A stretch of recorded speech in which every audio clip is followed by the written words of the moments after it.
Olá meus caros, aqui é o Corvo. Neste episódio do segmento Japão e Literatura, abordarei alguns yokai que são associados aos assentamentos humanos, ou seja, que reconhecem cidades, vilas, aldeias e subúrbios como habitat de predileção. O termo yokai urbano, entretanto, pode ser uma designação vaga. Alguns dos yokai que mencionarei, como o Hitotsumi Kozo, não necessariamente estão associados a um tipo específico de lugar, e podem ser facilmente encontrados no ambiente rural também. Por outro lado, o Tofu Kozo e o Kamikiri já parecem ser muito mais cosmopolitas em suas assombrações. Não é de surpreender que muitos yokai tenham originalmente surgido durante o período Edo, uma época caracterizada pelo intenso desenvolvimento dos centros urbanos japoneses. Dito isso, yokais como a Kushisaki Onna e o Jimenken, por sua vez, assombram as cidades e subúrbios modernos, que se desenvolveram durante o período de rápido crescimento do final do século XX. Hitotsumi Kozo. Hitotsumi Kozo é um yokai que se distingue, como seu nome indica, por ter um único olho. Este yokai geralmente assume o tamanho e a forma de um menino de cerca de 10 anos de idade, e às vezes tem apenas uma perna e uma língua muito comprida. Traduzir a palavra Kozo é difícil. Embora estritamente falando o termo se refira a um acólito budista, também é comumente usado para significar menino, ou às vezes tem um tom levemente depreciativo ou casual, como moleque ou patife. No mundo mercantil do período Edo, o termo também poderia indicar um empregado servil, como um garoto de recados, por exemplo. As narrativas sobre o Hitotsumi Kozo variam. Em geral, ele não é particularmente retratado como mau ou mortal, e mais como um criador de travessuras problemático. Em algumas lendas, ele assusta as pessoas por mostrar um rosto sem boca e nariz, mas com um olho grande no meio. Ocasionalmente, ele também usa sua língua comprida para lamber as pessoas. Existem, no entanto, tradições que retratam o Hitotsumi Kozo de uma forma mais sinistra, como um portador de doenças e infortúnios, uma criatura a ser evitada a todo custo. Particularmente na região de Kanto, acredita-se que em certos dias as famílias estavam sujeitas à visitação do Hitotsumi Kozo. Para evitar essa ameaça, os moradores colocavam certos objetos, como cestos de bambu, do lado de fora de suas casas. A palavra para cesto de bambu, mekago, é construída a partir dos caracteres para olho e cesta. Uma interpretação sobre sua eficácia contra o Hitotsumi Kozo é que, por ter tantos olhos, ou seja, buracos, um cesto assusta o yokai que tem apenas um. Em 1917, em um de seus primeiros ensaios sobre yokai, o folclorista Yanagita Kunio examinou as tradições difundidas a respeito do Hitotsumi Kozo, em uma tentativa de rastrear um conjunto anterior autêntico de crenças japonesas. Ele afirma no ensaio, intitulado simplesmente Hitotsumi Kozo, que com apenas uma pequena variação, este yokai cruzou a maioria das ilhas do Japão. Ele prossegue apresentando a hipótese ousada de que a tradição do Hitotsumi Kozo representa um resquício de costumes anteriores envolvendo o sacrifício humano. Há muito tempo, afirma Yanagita, havia rituais em que um humano era sacrificado. A vítima seria selecionada por meio de adivinhação um ano antes da data marcada para o ritual, e para distingui-la das outras, um de seus olhos poderia ser arrancado. Essa pessoa, que deveria trabalhar em uma posição sagrada, seria tratada com certa dose de hospitalidade e respeito. Embora o conhecimento humano tenha avançado e esses rituais sangrentos tenham chegado ao fim, Yanagita explica que a noção de uma pessoa com um olho ser capaz de receber inteligência sagrada, das divindades no caso, persistiu. Muitas gerações depois, essa conexão entre o caolho, o sagrado e o status de condenado ou pária sobreviveria na forma de Hitotsumi Kozo.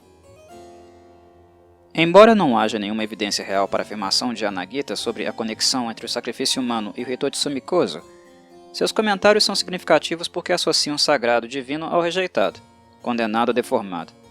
Como tantos yokai, Hitotsumi Kozo é ambíguo, adorado e temido, mantido em reverência, mas também excluído, um ser condenado a vagar nos limites da sociedade humana. Além disso, o Hitotsume Kozo também exibe um desequilíbrio, um olho e uma perna, que o diferencia da sociedade humana normal. Sua deficiência física visível sugere habilidades invisíveis especiais. Monstros de um olho, como os ciclopes do panteão grego, e seres de uma perna ou aleijados com poderes sobrenaturais, são encontrados no folclore de diferentes culturas ao redor do mundo. Izogashi. Este é um yokai esguio e musculoso, correndo com a cabeça para cima e uma língua enorme pendurada para fora da boca. O nome Izogashi é evidentemente uma brincadeira com a palavra Izogashi-ii, que significa ocupado ou agitado, e este yokai parece ser a encarnação desse estado particular de ser. O Izogashi faz apenas raras aparições. É apresentado com etiqueta no Hyakyagyo Emaki, 1832, de Oda Yoshi, de propriedade da família Matsui em Kumamoto. Ele aparece ao lado de outro yokai no pergaminho, mas não há nenhuma explicação, apenas um nome escrito em hiragana.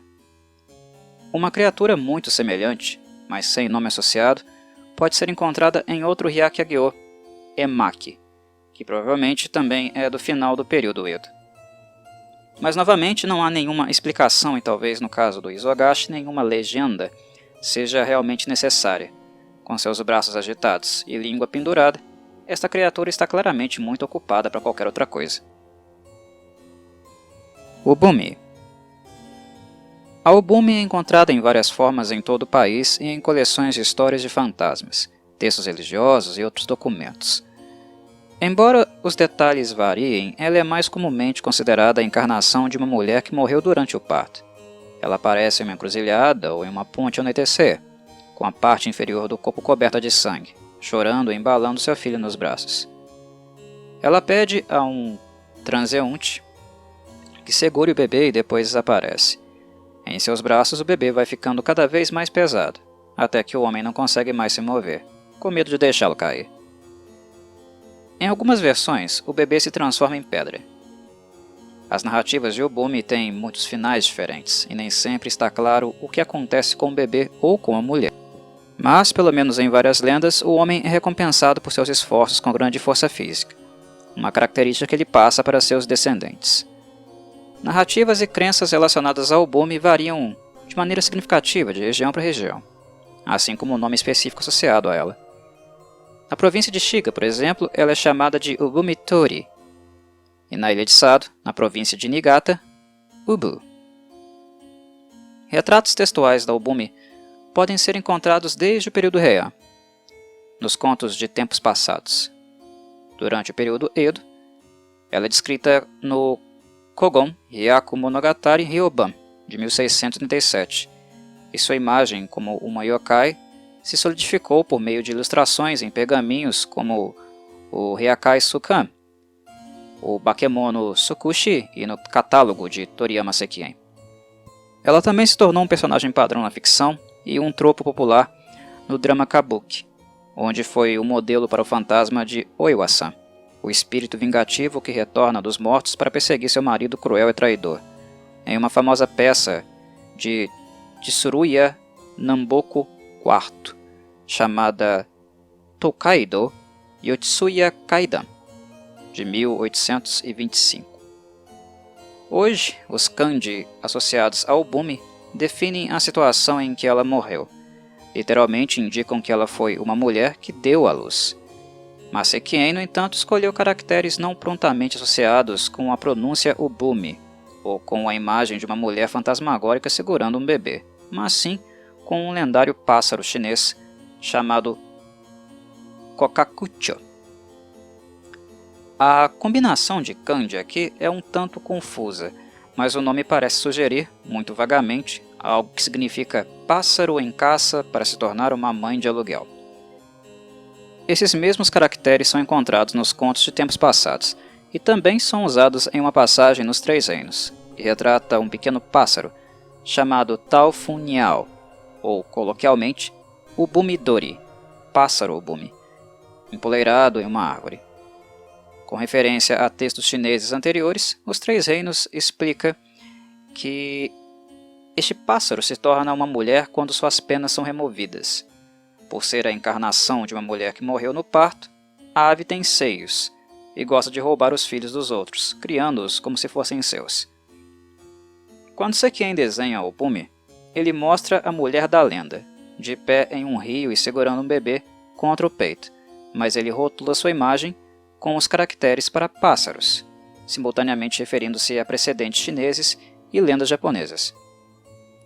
A morte durante o parto não era incomum antes do período moderno, e o Bumi pode estar relacionada a outro yokai semelhante, mais conhecido como Kozodate Iurei, ou Fantasma Criador.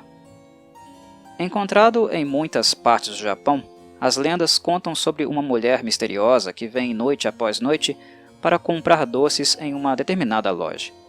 Finalmente, numa noite, o lojista desconfiado a segue. Posteriormente, ela entra em um cemitério e desaparece, e então ele ouve um bebê chorando. Uma sepultura é aberta e eles encontram o cadáver de uma mulher recentemente enterrada, que morreu durante a gravidez. Ao seu lado na sepultura está um bebê vivo e saudável. Em muitas das lendas, o bebê cresce e se torna um monge proeminente. Como um yokai, a Obumi personifica preocupações graves e reais sobre a gravidez e o parto seguro. Ela também representa o espírito abnegado da maternidade. Vários templos budistas no Japão atual, estão associados ao Bumi, parto seguro e maternidade. Da mesma forma, os nomes de lugares em todo o país incluem a palavra Ubumi. O premiado escritor de mistério e pesquisador de yokai, Kyogoku Natsuhiko, baseou-se na imagem da Ubumi e no tema do parto em seu romance de estreia, chamado O Verão de Ubumi, que também foi adaptado para filme de mesmo título em 2005. Nupepo.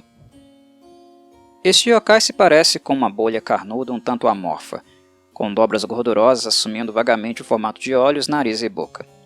Ele também tem braços e pernas flácidos e semiformes, de modo que parece uma espécie de pedaço de carne ambulante, ou melhor, cambaleante. Apesar dessa descrição nojenta, no entanto, o Nupepo é geralmente ilustrado como um tanto fofo e bem-humorado. A imagem do Nupepo pode ser encontrada em textos do período Edo, incluindo o Gazo Hyakyagyo e Emaki de Sekien, como Bakemono Sokushi, Hyakai Zokan, Bakemono Emaki e Hyakyagyo Emaki. No entanto, nenhum destes trabalhos explica as características ou comportamento da criatura, e ela não parece estar em nenhuma lenda ou crença conhecida durante este tempo. No final do século XX, presumivelmente por meio das energias criativas de Mizuki Shigeru, o personagem do Nupepo se tornou mais desenvolvido. Mizuki explica, por exemplo, que este yokai, que ele chama de Nupefurufu, é o espírito de carne, que assombra templos desertos. Se um monge escolher dormir em tal templo, ele pode ser acordado pela criatura caminhando pelos arredores. O objetivo de suas perambulações noturnas é desconhecido, mas como este yokai pode ser a carne de um cadáver caminhando, ele não é uma coisa particularmente agradável. A palavra Nuperi, ou Noperi, significa face plana, e é provável que o Nupepo derive seu nome ou semblante ou ambos dessa conexão. A ideia de um rosto plano ou sem expressão também coincide com a do yokai que será citado a seguir, o Noperabo, que pode ser uma versão posterior e mais desenvolvida do Nupepo. Noperabo, ou Nuperabo. Este yokai parece um humano até que você veja seu rosto, que é completamente inexpressivo, sem olhos, nariz, boca e qualquer tipo de expressão. Um rosto tão liso quanto um ovo. A lenda icônica do Noperabo é recontada por Lafcadio Heron, na obra Kwaidan. Narrei o breve conto de Lafcadio previamente no canal e deixarei o card acima no vídeo para maiores consultas. Tarde da noite, um homem caminhava à beira de um fosso, quando encontrou uma jovem agachada na beira da água, chorando com o rosto na manga. Ele perguntou o que havia de errado e se poderia ajudar, mas ela não respondeu. Por fim, ela se virou largou a manga e acariciou seu rosto com a mão. E o homem viu que ela não tinha olhos, nariz ou boca. Gritou e saiu correndo. Ele avistou uma luz à frente, que acabou por ser a lanterna de uma barraca de macarrão de soba itinerante, e atirou-se aos pés do vendedor e tentou explicar o que tinha visto. Foi algo assim que ela te mostrou? Perguntou o vendedor de soba, acariciando seu próprio rosto, que assim ganhou o aspecto inexpressivo e oval. E simultaneamente a luz se apagou. Esse tipo de história é comum. Na província de Aomori, por exemplo, onde o Noperabo é chamado de Zumberabo, há uma história sobre um homem caminhando pelas montanhas cantando, que ouve uma voz cantando exatamente a mesma música, mas com mais habilidade. Ele pergunta quem é, e um Zumberabo, com o rosto em branco, aparece e diz: "Eu!" O homem foge para uma aldeia próxima e conta sua experiência para um conhecido que tinha lá. O conhecido então pergunta: "Aquele Zumberabo era assim?" E se vira para ele com o mesmo rosto inexpressivo. O homem desmaia, e dizem, morre logo depois. Da mesma forma, na província de Higo, atual província de Kumamoto, este yokai é chamado de Noperabon. Um homem está viajando pelas montanhas quando a noite cai.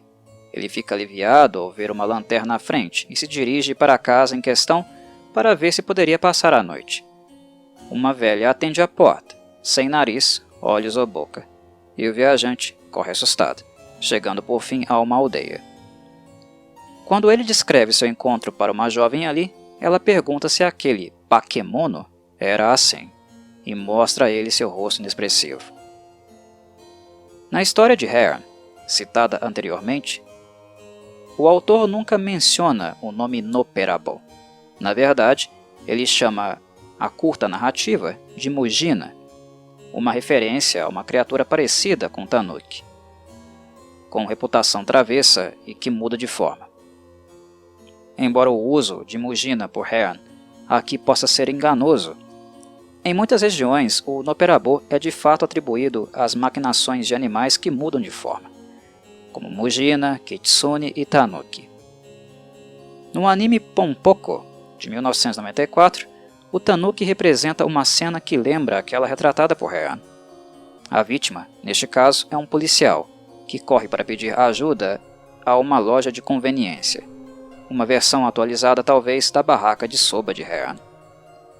O Noperabo é provavelmente relacionado ao Nupepo, embora a principal diferença aqui seja que o Noperabo tem uma cabeça e rosto, mas sem características, em contraste com o Nupepo, que não tem corpo, apenas um rosto. Tanto Nuperi quanto Noperi significam face plana. O sufixo bo refere-se literalmente a um monge, mas também pode indicar um menino. Aqui, e em outros exemplos, parece antropomorfizar, ou no caso, yokaizar, a coisa que está sendo descrita, isto é, o Noperabo é a personificação da ausência de rosto. No filme de Miyazaki Hayao, A Viagem de Chihiro, Sento Shihiro no Kamikakushi, há um ser chamado de Kaonashi, literalmente sem rosto. Não há registros folclóricos de um yokai com este nome e descrição exata, mas ele pode ter sido em parte inspirado no Noperabo. Kamikiri ou Kamikirima. Kamikiri, também chamado Kamikirima, se refere a um fenômeno estranho no qual o cabelo de uma pessoa é cortado repentinamente. Foi documentado especialmente durante o período Edo em coleções de lendas urbanas e outras observações contemporâneas, como Shokoku Rijindan, 1743, e Mimi Bukuro, 1814. Em Shokoku Rijindan, por exemplo, o poeta Kikuoka Senryo, 1680 a 1747, relata que durante o início do período Genroku, 1688 a 1704, homens e mulheres caminhando para casa à noite podem repentinamente ter seus cabelos cortados bem no ponto em que foram amarrados. Isso ocorria em todo o Japão, mas era particularmente comum na cidade de Matsuzaka, na atual província de Mie. Algumas pessoas nem perceberiam que seus cabelos haviam sido cortados e permaneceriam jogados na rua. Em um caso, foi só quando uma mulher chegou em casa que as pessoas lhe disseram que seu cabelo havia sumido, à altura em que ela desmaiou de terror.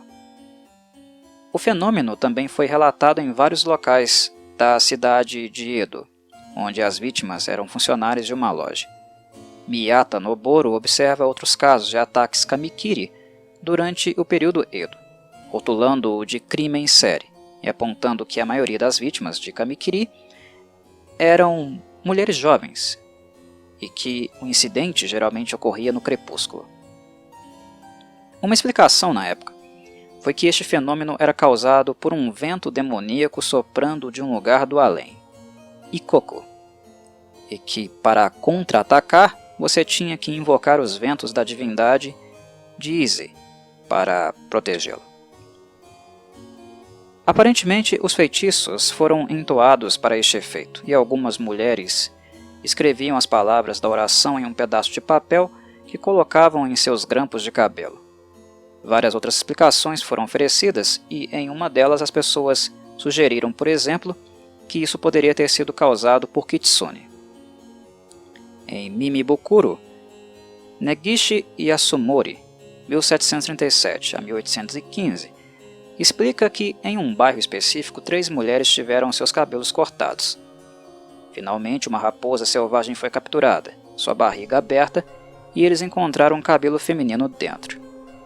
Outra explicação comum toma o estranho fenômeno de ter o cabelo cortado e o transforma em uma estranha criatura que faz o corte. Especificamente, foi dito que o culpado era um kamikiri mushi, um inseto cortador de cabelo. Embora não haja relatos de testemunhas oculares deste inseto yokai, ele foi visualizado em pergaminhos do período Edo, como o Bakemono Tsukushi e Hyakai Zukan, onde foi mostrado em ação com um rosto de pássaro diabólico, uma mão em pinça e uma mecha de cabelo recém-cortado caindo no chão.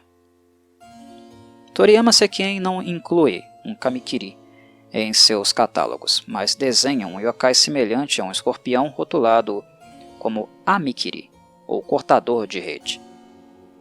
Significativamente, o Amikiri vem logo após sua imagem de um Kamaitachi, um yokai igualmente conhecido por sua habilidade de cortar.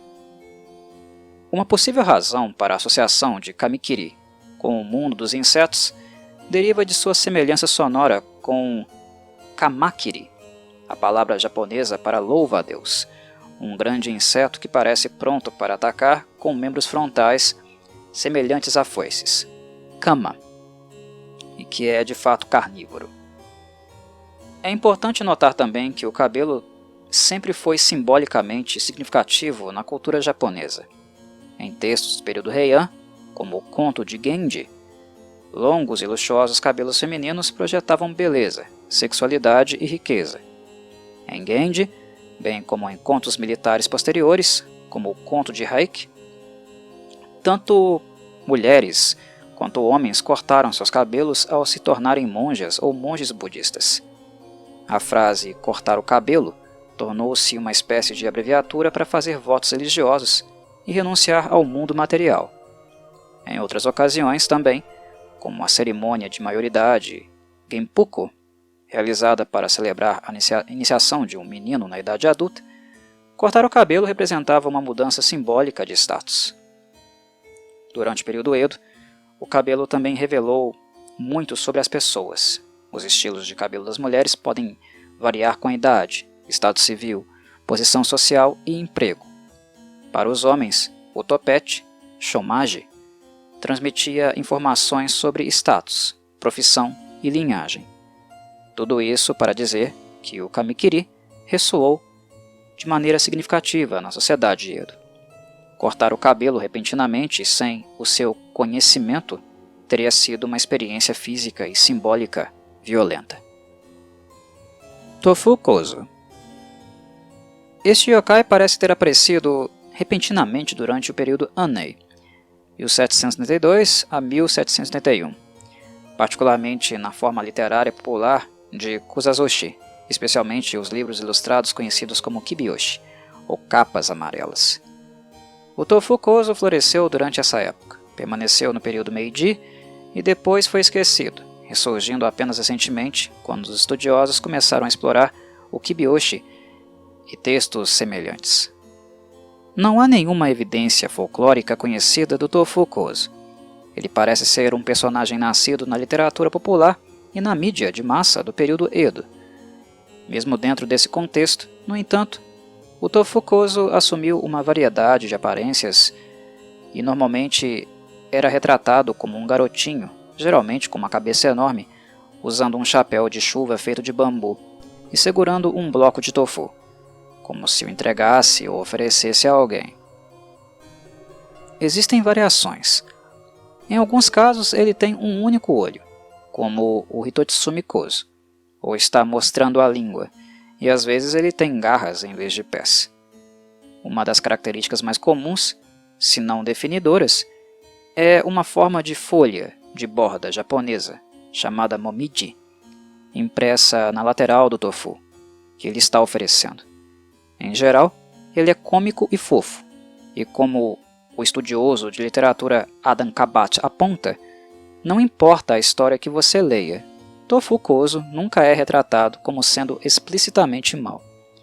Em vez disso, há algo um pouco solitário nele. Ele costuma ser mostrado andando atrás de pessoas que não parecem querer falar com ele. Por causa de seu súbito aparecimento na segunda metade do século XVIII, as origens dessa pequena criatura permanecem um mistério intrigante. Ele pode ter nascido de algum tipo de jogo de palavras ou pode ter sido promovido como mascote publicitário. Ele também pode ser uma referência atual a uma sensação popular ou evento noticioso agora esquecido. Uma teoria recente em comum sugere uma conexão entre tofu kozo e uma epidemia de varíola do período Edo, que ceifou a vida de várias crianças e muitas vezes deixou os sobreviventes marcados e ocasionalmente cegos. Como a causa da doença não foi facilmente compreendida, uma variedade de remédios populares foram empregados, incluindo o uso de cores e desenhos específicos que se acreditava afastar o deus da varíola, Hossogami. Padrões de design semelhantes podem ser encontrados nas roupas do tofu kozo, conforme ilustrado nos textos kibyōshi, sugerindo que ele pode ter se desenvolvido como uma paródia da cultura popular do deus da varíola, ou talvez ele fosse um amuleto para proteger contra a doença. Quaisquer que sejam suas origens, o tofu kozo ganhou vida própria como um pequeno personagem estranho, que parecia ter prazer em surpreender as pessoas com sua oferta de tofu. Bakeneko e Nekomata. Existem inúmeros exemplos de gatos yokai no folclore japonês, onde eles são retratados como tudo, desde trapaceiros preocupados a monstros ferozes. Presumivelmente, o semblante silencioso e inteligente do gato, junto com seu comportamento furtivo de espreita e poderosas habilidades vocais, contribui para uma sensação de mistério e sobrenatural. No Japão, como em muitos lugares do mundo, os gatos parecem ocupar uma posição ambígua na vida humana. Eles se sentam calmamente ronronando em nosso colo, e de repente saem perseguindo ratos no minuto seguinte. Eles são domésticos e selvagens, confortáveis em ambientes urbanos ou rurais, simultaneamente uma parte íntima do mundo humano e parte do mundo natural. Talvez não seja surpreendente que os gatos, tanto selvagens quanto domésticos, desempenhem um papel importante no folclore yokai. Um gato yokai comum, o Nekomata, é caracterizado por uma cauda bifurcada. Dizia-se que quando um gato atingia certa idade, sua cauda se bifurcava e ele começava a agir de maneira perigosa e suspeita. Uma das primeiras histórias dos Nekomatas, do ano de 1233, fala de uma criatura com olhos de gato e corpo de cachorro grande. Ele devorou 7 ou 8 pessoas em uma única noite. Em muitos casos, o Nekomata é descrito como um gato extremamente grande, que vive nas montanhas e florestas, mas também pode ser encontrado em cidades e vilas populosas. Toriyama Sekien ilustra o Nekomata em seu primeiro catálogo. Ele fica sobre 2 pernas na varanda externa de uma casa com uma pequena toalha.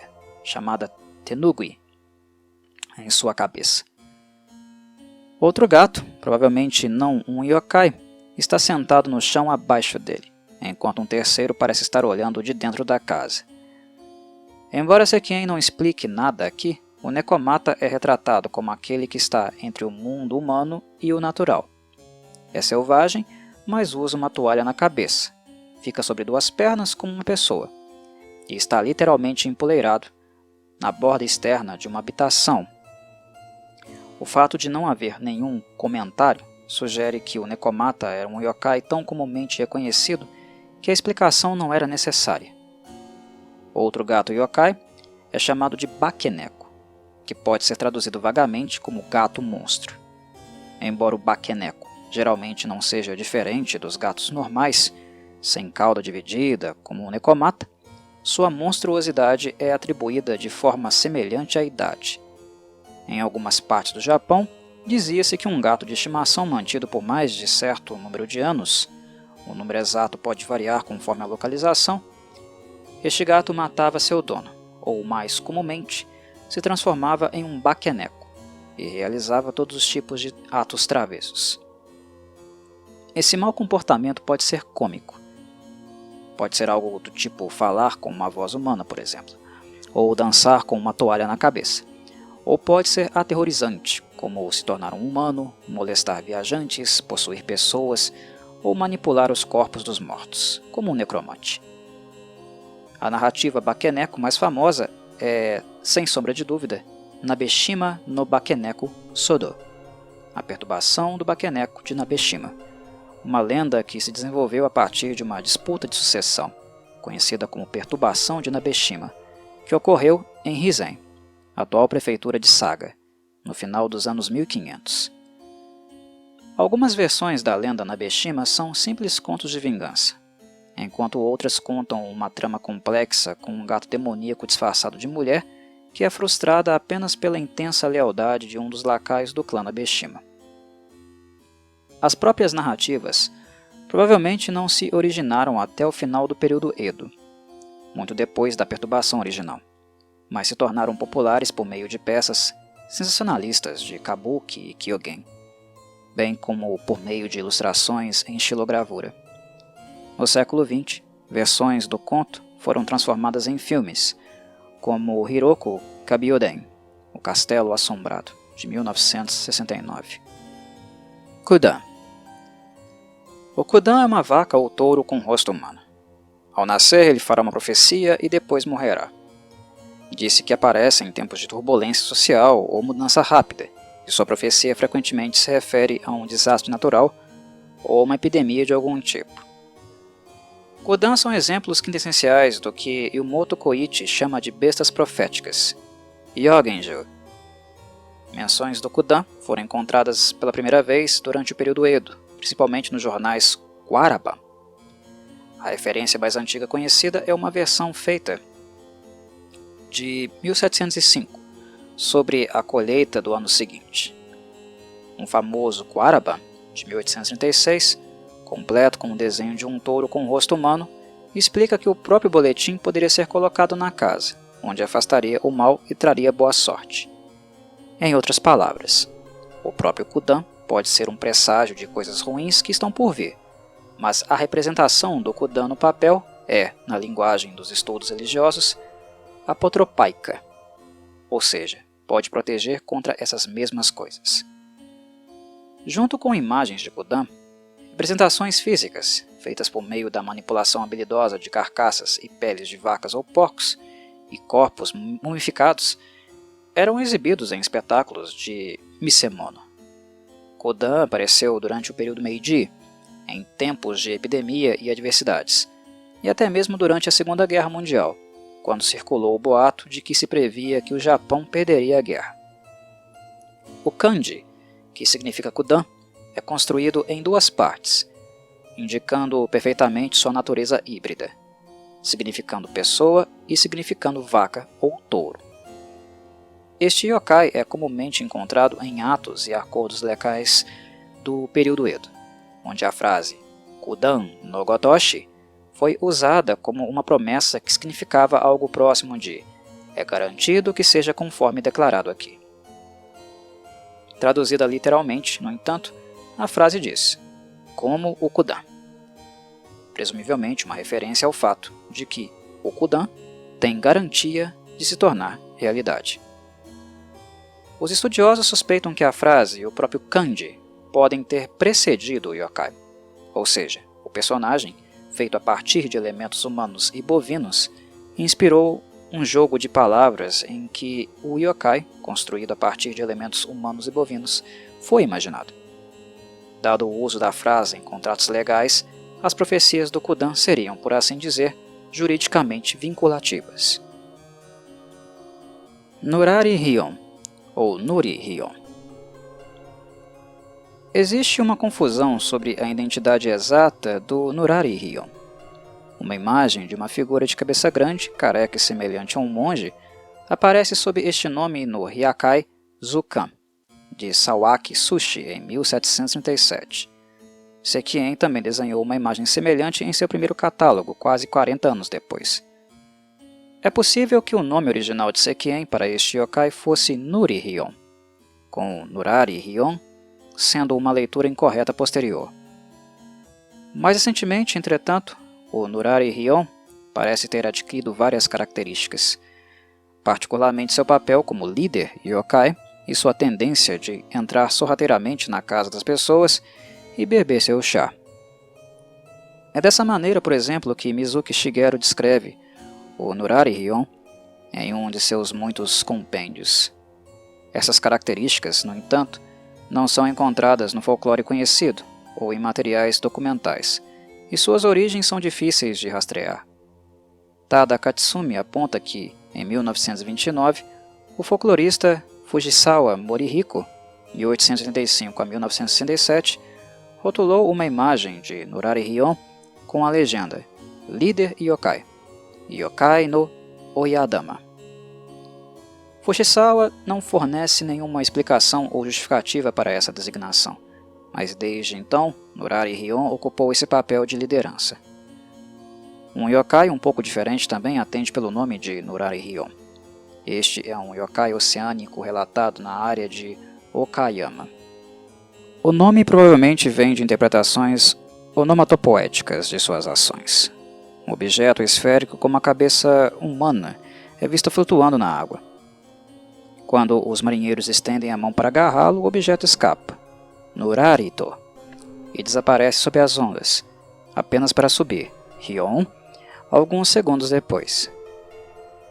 Isso acontece continuamente. Da mesma forma, em um dicionário japonês padrão, a palavra Nurari Hyon é descrita como sendo sinônimo de Nunari Kurari, que se refere a algo ou a alguém sem nenhum lugar para agarrar. Neste caso, Nunari Hyon é escrito com os caracteres escorregadio e cabaça, e uma analogia é feita com um famoso provérbio japonês sobre a futilidade de tentar pegar um bagre com uma cabaça. É possível que esta palavra para algo escorregadio e difícil de agarrar não tenha nenhuma relação com a figura do monge ilustrada por Sawaki e Sekien. No entanto, pode-se facilmente imaginar uma conexão entre o objeto oscilante indescritível no oceano e um yokai liso, de cabeça bulbosa, semelhante ao bagre, que desliza para dentro e para fora de sua casa. Certamente, a ideia de algo que está definitivamente lá, mas em última análise incompreensível, é uma metáfora tentadora para yokai em geral. Talvez uma das razões pelas quais Nunari Hyon se tornou um líder no panteão. Na verdade, apesar ou talvez por causa de sua indefinição, o Nunari Hyon é um queridinho da mídia de massa moderna. Mizuki apresenta um personagem recorrente em seu mangá e anime, e mais recentemente ele se tornou o personagem título de uma série de mangá de Shibashi Hiroshi, chamada Nunari Hyon no Mago, neto de Nunari Hyon.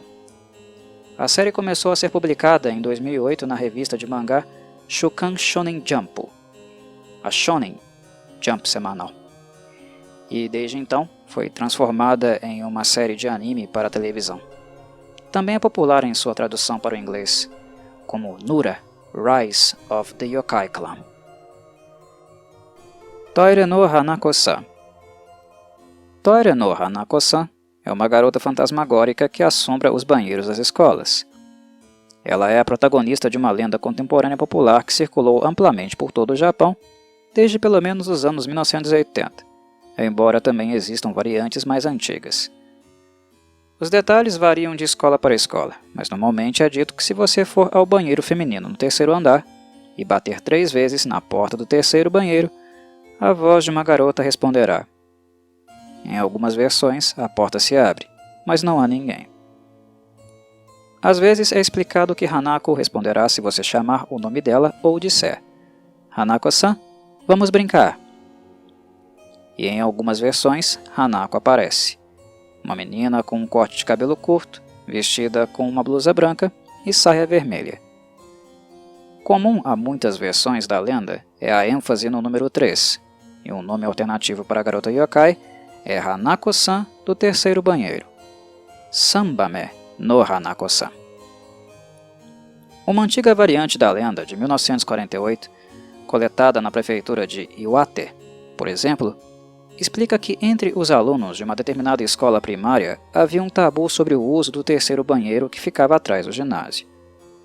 Se você fosse lá e chamasse Hanako-san do terceiro banheiro, uma grande mão branca de repente seria estendida para fora dele.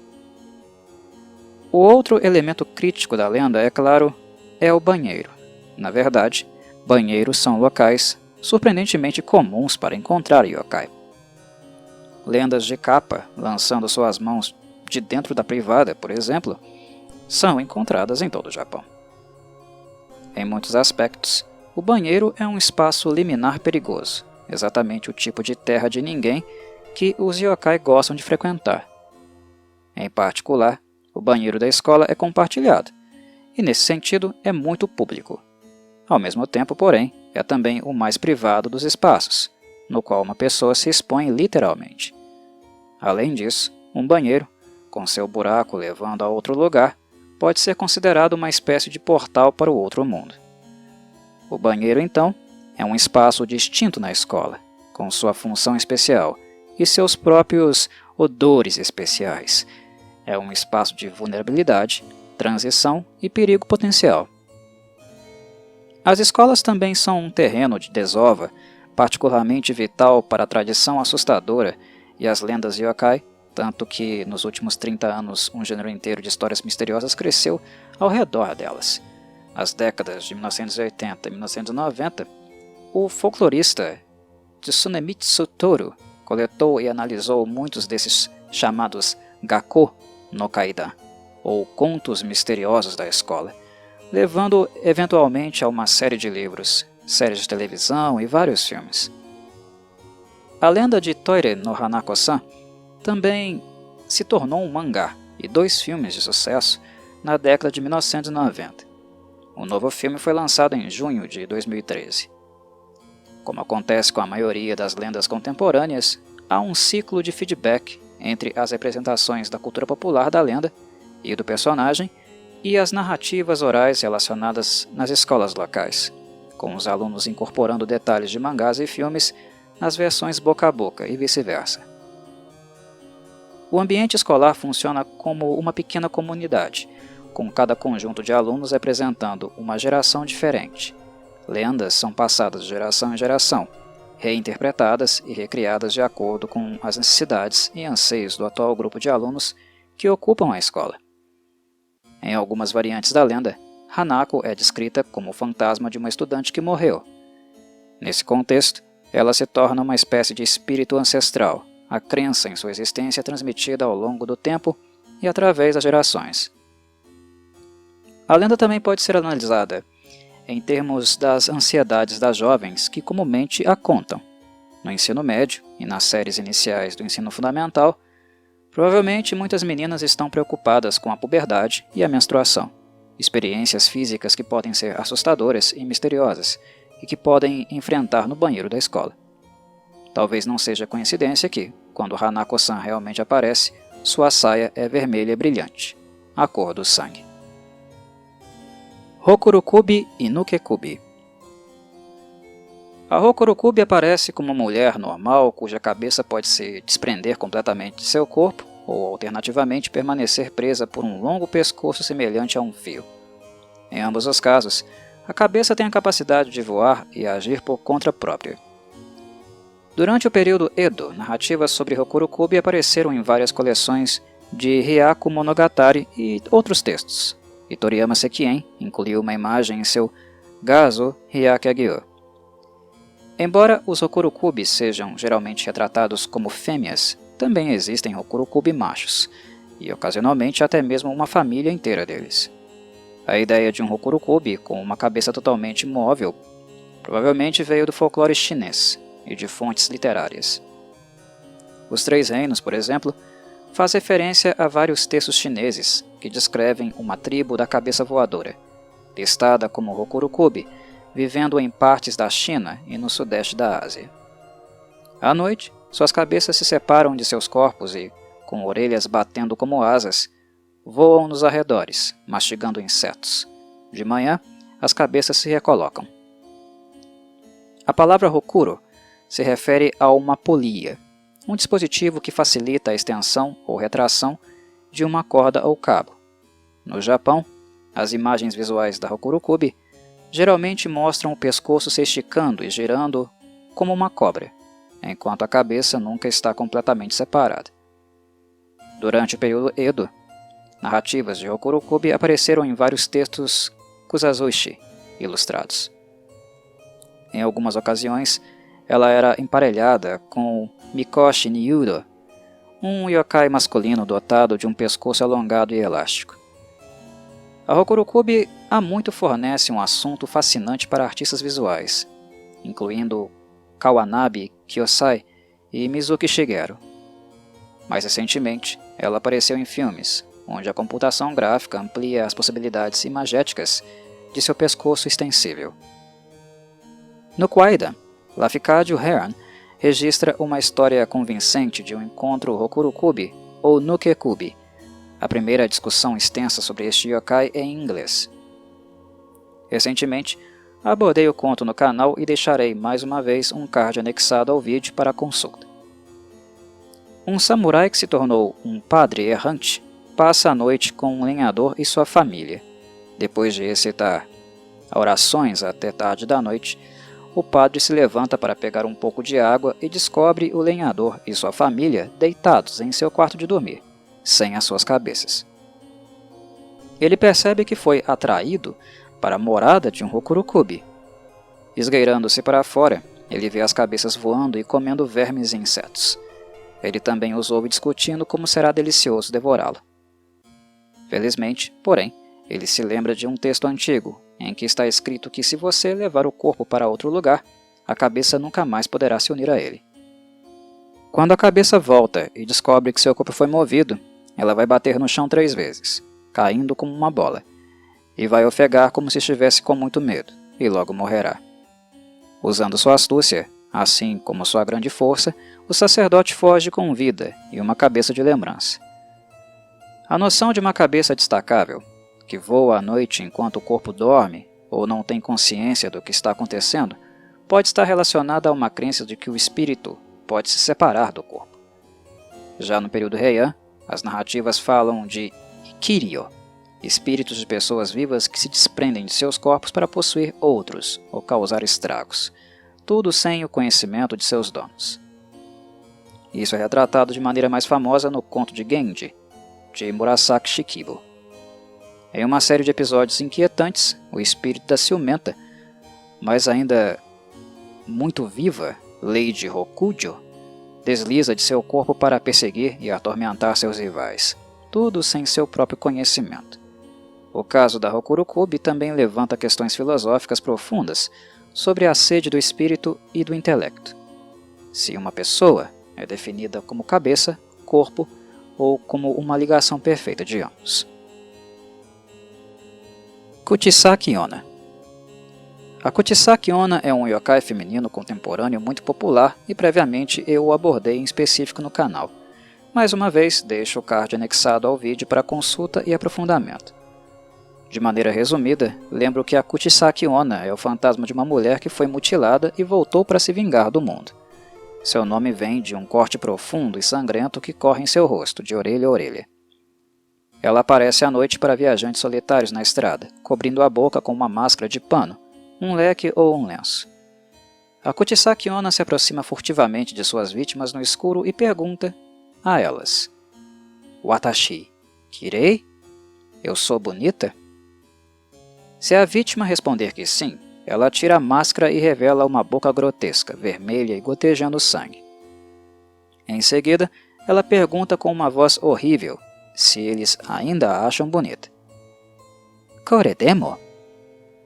Se sua vítima responder não, ou gritar de terror, ela o golpeia de orelha a orelha, imitando sua própria mutilação.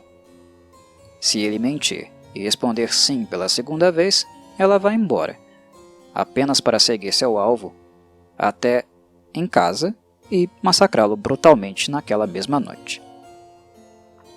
Os espíritos dos mortos que foram assassinados de maneiras particularmente violentas, esposas maltratadas, prisioneiros torturados, inimigos derrotados, muitas vezes não descansam em paz. A Kuchisaki-onna é considerada uma dessas mulheres. No entanto, durante o período Edo, um grande número de ataques de Kuchisaki-onna foram atribuídos a kitsune, que mudaram de forma pregando peças em homens jovens. Durante o século XX, a culpa começou a ser colocada em fantasmas, assassinos em série e na simples histeria em massa. Isso resultou em uma explosão de notícias sobre Kuchisaki-onna no Japão, o que parece surreal para a época, mas de fato aconteceu. Ao longo dos anos, jovens inteligentes afirmam ter enganado a Kuchisaki-onna ao dar respostas rápidas e confusas, ou atirar dinheiro ou balas nela. Isso lhes deu tempo suficiente para escapar da ira da yokai, que os perdia na escuridão. Jimenken. Na segunda metade de 1989, uma lenda urbana apresentando um cachorro com rosto humano chamado Jimenken causou entusiasmo em todo o Japão, principalmente entre crianças do ensino fundamental. A rápida transmissão do boato foi impulsionada pela mídia de massa, especialmente revistas semanais e tabloides esportivos. O precedente moderno para um yokai se tornar uma sensação na mídia foi estabelecido pela Kuchisaki-onna quase 10 anos antes, mas o Jimenken pode ter sido ainda mais proeminente neste contexto do que sua predecessora. Talvez por causa de sua propulsão através da mídia de massa em vez do boca a boca, as histórias sobre Jimenken nunca se tornaram complexas e parecem ter sido contadas mais para efeito cômico do que por crença ou medo, pelo menos entre os adultos.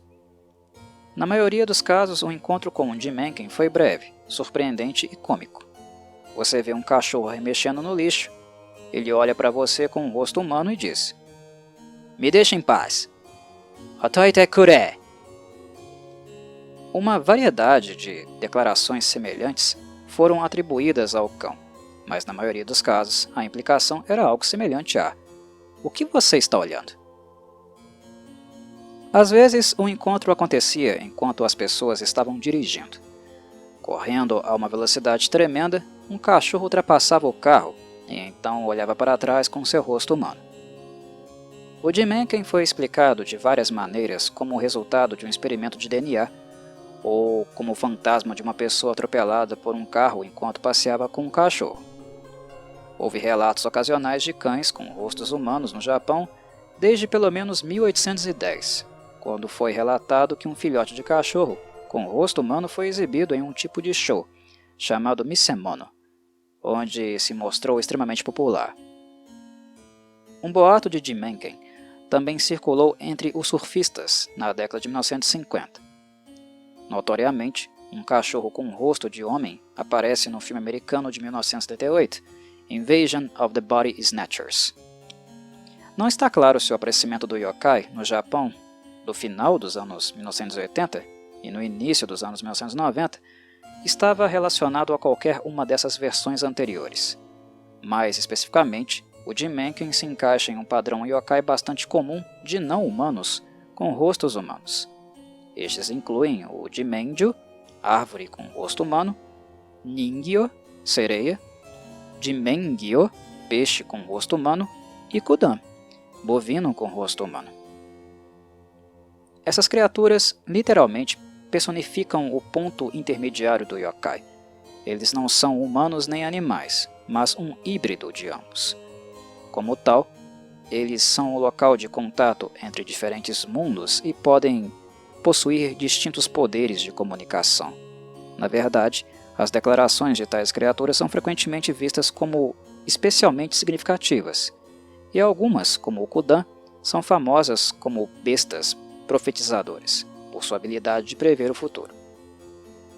Com isso em mente, podemos ver o Jimenken sob uma luz ligeiramente diferente, como a piada anticlimática. Me deixa em paz! A narrativa é superficialmente alegre e bem-humorada, percebem? Mas também é engraçado porque esperamos de uma criatura assim uma declaração mais profunda e significativa, um presságio de fortuna ou catástrofe. O humor gira em torno dessa expectativa não realizada e do choque quando percebemos que essa criatura única não apenas fala como um ser humano, mas também profere algo tão mundano e cotidiano quanto o ser humano médio. Levando a análise um passo adiante, no entanto, talvez haja um significado mais profundo para o enunciado. Há um tom de tristeza e comentário social embutido na piada. Deixe-me em paz implica um cansaço de ser sempre observado ou apontado.